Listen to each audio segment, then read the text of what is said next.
have you felt that censorship within what you do? Yeah, I think it happens all the time around us, and a lot of the stuff that we talk about as scientists are being censored all the time now. There's scientists all over the world trying to speak up right now, and there's tens of thousands of incredible peer-reviewed science to prove that we've got the wrong narrative going here, but it's it's just not being, that narrative is not being allowed to be put together. So on a personal level, I think it's very important that we don't believe that censorship means truth either. It means that I'm thinking something that doesn't fit a common narrative, but that doesn't, I should be very careful not to let that be my ego, like, oh, everything I'm saying is truthful because, well, no, I'm an explorative scientist. I'm an explorative, inquisitive human that's exploring consciousness, exploring the current moment.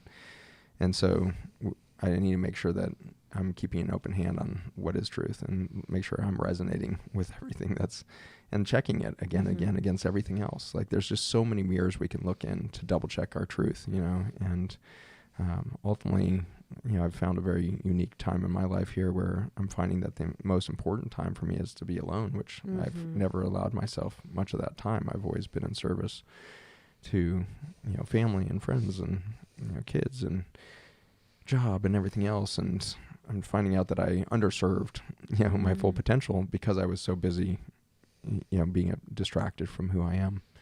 And there's just such a deep beauty right now in these silent moments that I'm getting and starting to pay attention to. I think they're more abundant than we think. We just were trained to immediately fill them with another distraction, and so we jump on our Instagram, or we jump on, our text messages, or we call a friend, or every blank space in the day we fill. And now I'm finding out, man, I just freaking love this drive in here today. I'm not a huge fan of Los Angeles overall, but my God, the beauty of, some of these old neighborhoods with the sun shining, slanting through those trees, and the way in which that flashing light, engages the eyes and the neural system with the leaves kind of just barely trembling in that little sea breeze. And there's a beauty there that is easy to drive by, and it's easy to stare at your phone for another moment instead of recognizing that. So I think that I'm realizing that the common narrative and its censorship can limit my own truth if I let them define it for me. And so whether they censor me or don't censor me, that shouldn't be an input into who am I? Yes. What am I here to do? My sense of self should be bigger than that, and so I should have a real sense of peace waking up on the pillow in the morning that has nothing to do with the common narratives or belief systems around what I'm doing or who I am or whatnot. And that just, I'm at a deeper level of peace in myself right now than I ever have before, and I'm trying to savor that, because I know there's part of me that would like to just rush on and be like, okay, so now what am I going to do? Yes. Instead of just like, wait, hold on, this is precious. And at the tipping point of all things, maybe the most important thing we do is be silent. At the tipping point of all history of humankind and perhaps the planet, is it most important that we hold still? And that might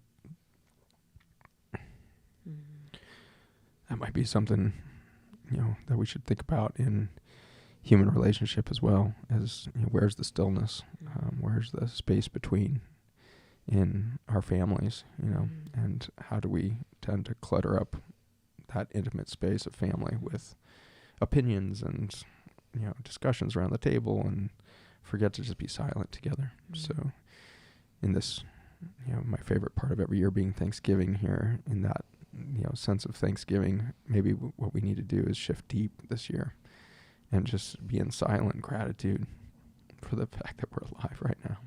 And, we've lost, a lot of people this last year, but it hasn't had any impact on human population, which means we're going to lose, many, many more than what we've seen this last 2 years. This would seem to be a pretty normal mortality rate, because our growth rate continued the same. And so whether we argue about population numbers or rather COVID numbers or whatever it is, the population numbers are kind of undeniable. Our population is still growing. And with our current behavior, we are the cataclysmic event on the planet. And for that, we have a moment in time to realize who we are and realize we're part of a greater system, and we're being called to adapt. and look for biodiversity in every part of our lives. And that needs to probably start in our hearts. You know, what is the biodiversity of feelings that you can sit with in that space? What are the feelings you're suppressing right now? What can you, in the silence, let bubble up? Thank you so much for tuning in to Morning Microdose by Almost 30. We hope you enjoyed waking up.